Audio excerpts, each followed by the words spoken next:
Thiruvananthapuram കളിക്കാവിളയിൽ crusher ഉടമയെ കഴുത്തറുത്ത് കൊലപ്പെടുത്തിയ കേസിൽ മുഖ്യ സൂത്രധാരൻ സുനിൽകുമാർ പോലീസ് വലയിലായി.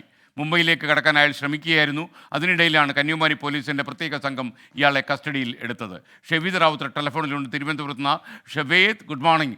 യഥാർത്ഥത്തിൽ ഇയാളൊരു മുഖ്യ പ്രതിയാണല്ലോ. മാത്രമല്ല ആദ്യം ഈ അമ്പിളി പറഞ്ഞ കാര്യം ഇൻഷുറൻസ് കിട്ടാൻ വേണ്ടി ഈ കൊല്ലപ്പെട്ട ആൾ തന്നെ തന്നോടൊന്ന് കൊന്നു തരണം എന്ന് പറഞ്ഞതാണ്. അങ്ങനെ അദ്ദേഹം മഹാമനസ്കനായതാണെന്നാണല്ലോ പറഞ്ഞത്.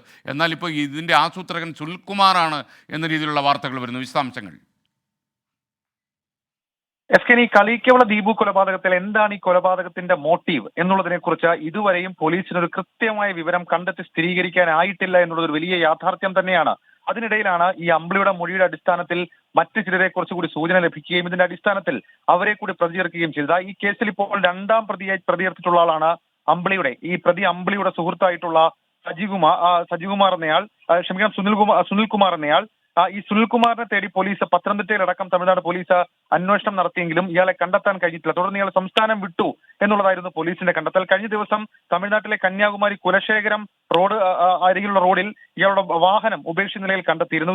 ഇതിനകത്ത് നിന്ന് ചില നിർണായക ഡോക്യുമെന്റ്സ് ഉൾപ്പെടെയുള്ള കാര്യങ്ങൾ അന്വേഷണ സംഘം കണ്ടെത്തുകയും ചെയ്തു. പിന്നാലെ ഇയാൾ മുംബൈയിലേക്ക് കടക്കാനുള്ള സാധ്യത മനസ്സിലാക്കിയായിരുന്നു തമിഴ്നാട് പോലീസിന്റെ അന്വേഷണം. ആ അന്വേഷണത്തിനൊടുവിലാണ് ഇപ്പോൾ സുനിൽകുമാർ പിടിയിലായിട്ടുള്ളത്. ഇയാളെ തമിഴ്നാട് പോലീസിന്റെ പ്രത്യേക രഹസ്യ കേന്ദ്രത്തിൽ ചോദ്യം ചെയ്തു വരികയാണ്. എങ്ങനെയാണ് ഇയാൾ ഈ സജികുമാർ എന്ന അമ്പിളിയുമായി ബന്ധപ്പെടുന്നത്? ഇയാളുടെ പക്കൽ കുറച്ച് പണം പോലീസ് കണ്ടെത്തി എന്നുള്ളൊരു വിവരം കൂടിയുണ്ട്, സ്ഥിരീകരിച്ചിട്ടില്ല. അങ്ങനെയെങ്കിൽ ആ പണം എവിടെ നിന്ന് കിട്ടി?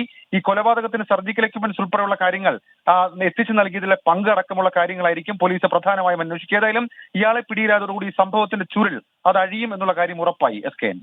Okay, thank you Shaveed Rawther.